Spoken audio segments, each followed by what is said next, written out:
Anderson Torres deixa a prisão após 4 meses e chega em casa. Eu vou falar um pouco mais baixo, gente, porque o horário aqui também não dá para ficar berrando muito aqui com vocês.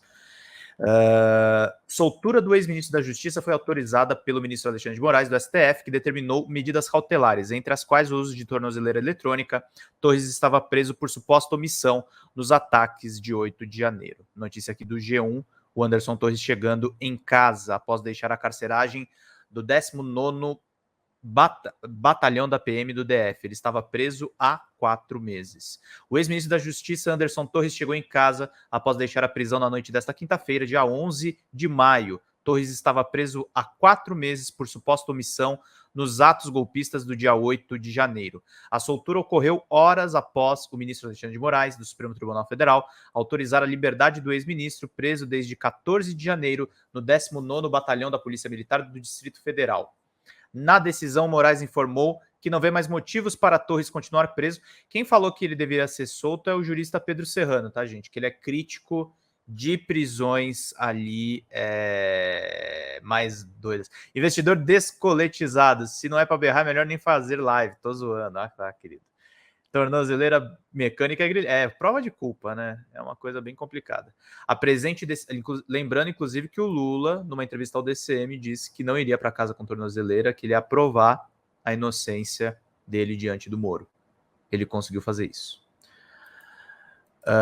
As investigações podem transcorrer com o ex-ministro em liberdade. A presente decisão servirá de alvará de soltura clausulado em favor de Anderson Gustavo Torres, servirá também de ofício de apresentação ao juízo da Vara de Execuções Penais do Distrito Federal no prazo de 24 horas, escreveu o ministro. Os advogados de Torres já vinham pedindo na justiça a soltura do ex-ministro, alegando que a prisão preventiva não se justificava e que ele estava em agravamento das condições de saúde mental na prisão. Para permitir a liberdade de Torres, o ministro determinou as medidas cautelares que incluem uso de tornozeleira mecânica, proibição de deixar o Distrito Federal e de sair de casa à noite e nos finais de semana, afastamento temporário do cargo de delegado da Polícia Federal, comparecimento semanal na Justiça, entrega do passaporte à Justiça e cancelamento de todos os passaportes já emitidos por Torres, suspensão de porte de armas de fogo, inclusive as funcionais, proibição de redes sociais e proibição de comunicação com os demais investigados do caso.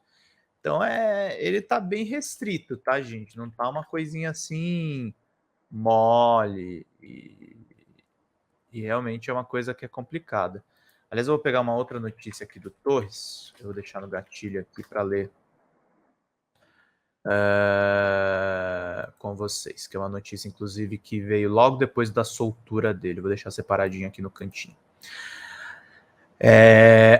E proibição de comunicação com os demais investigados no caso. As razões para a manutenção da medida cautelar extrema em relação a Anderson Gustavo Torres cessaram, pois a necessária compatibilização entre a justiça penal e o direito de liberdade demonstra a eficácia da prisão preventiva, já alcançou a sua finalidade, com efetiva realização de novas diligências policiais que encontram-se pendentes em 20 de abril de 2023.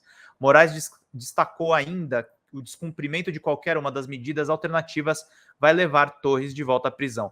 Ele está extremamente restritivo nessa medida e tem uma coisa a mais, gente, que é essa matéria aqui da CNN Brasil, para a gente ficar atento aqui, porque quando ele diz que já foram a investigação não está mais comprometida, talvez o Moraes esteja falando dessa notícia aqui que eu vi à tarde. O Supremo tem informações de que Anderson Torres tramou contra a corte. Ele estava tentando dar o golpe, gente. Ele estava na trama. A Daniela Lima merece muito destaque mesmo. Ela tá brilhando pra caramba. Inclusive tá viralizando direto no meu Twitter, sei lá por quê, mas tudo bem. Nunca fui tão fã assim da CNN Brasil. Ex-ministro da Justiça aparece em conversas que foram tratadas a eventual prisão ilegal de um magistrado. Vamos lá.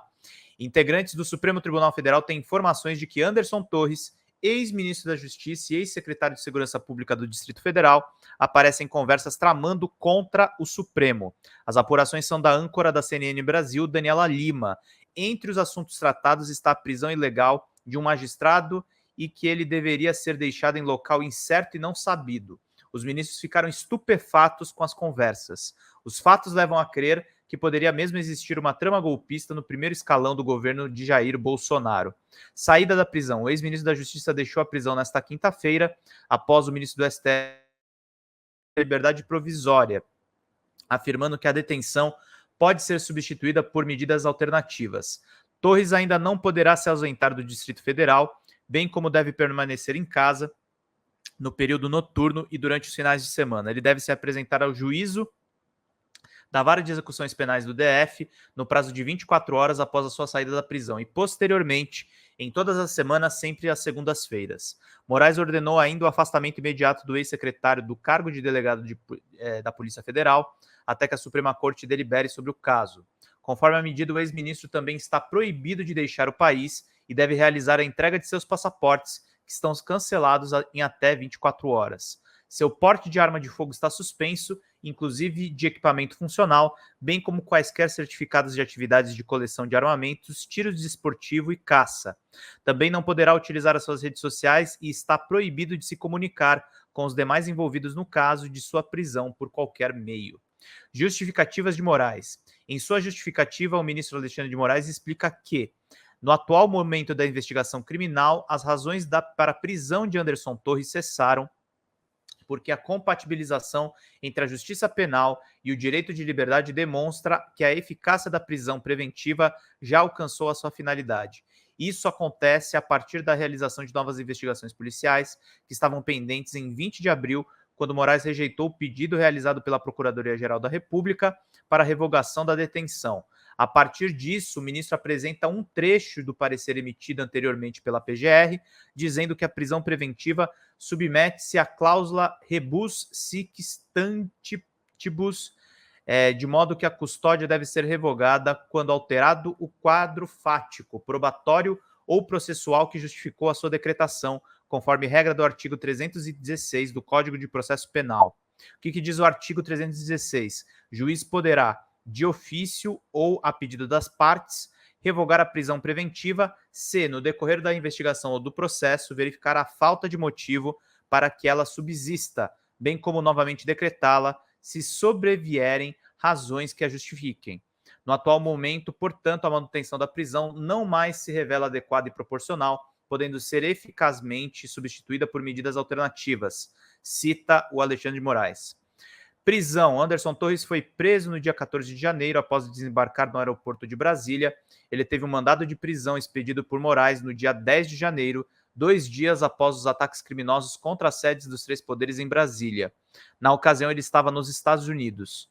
Torres ocupava o cargo de secretário de Segurança Pública do Distrito Federal no dia dos atos criminosos. Ele foi acusado de ser conivente e omisso na situação, não preparando um esquema capaz de proteger os poderes contra os ataques, mesmo com a informação de que eles poderiam ocorrer. As omissões do secretário de Segurança Pública e comandante-geral da Polícia Militar, detalhadamente narradas na representação da autoridade policial, verificadas notadamente no que diz respeito à falta da devida preparação para os atos criminosos e terroristas anunciados, revelam a necessidade de garantia da ordem pública, afirmou Moraes na decisão que determinou a prisão de Torres. Muito boas matérias aqui. Enfim, vamos ver, né, gente? Vamos aguardar. Nós não somos iguais aos bolsonaristas, né? Vamos aguardar o devido processo legal. Marcos Gomes, o cara ser solto e ler essa matéria da trama deve dar uma tremedeira nas pernas, Ele não pode se comunicar, não pode fazer nada. E aí, Pedrão, devemos ficar preocupados com a soltura do Torres? Olha, por essa matéria da CNN que eu li agora, não. Ele não vai poder se comunicar. Se ele fizer qualquer coisa, ele volta a ser preso. Na verdade, assim, o que o Moraes está fazendo? Ele está investigando. Ele não está fazendo aquilo que a República de Curitiba fazia, que era fazer as pessoas delatarem. Não é tortura, gente. É investigação. Eles tentaram dar um golpe de Estado e tem provas fartas nos aplicativos de mensagem, nas atitudes dessas pessoas enquanto figuras públicas, para que eles sejam devidamente incriminados.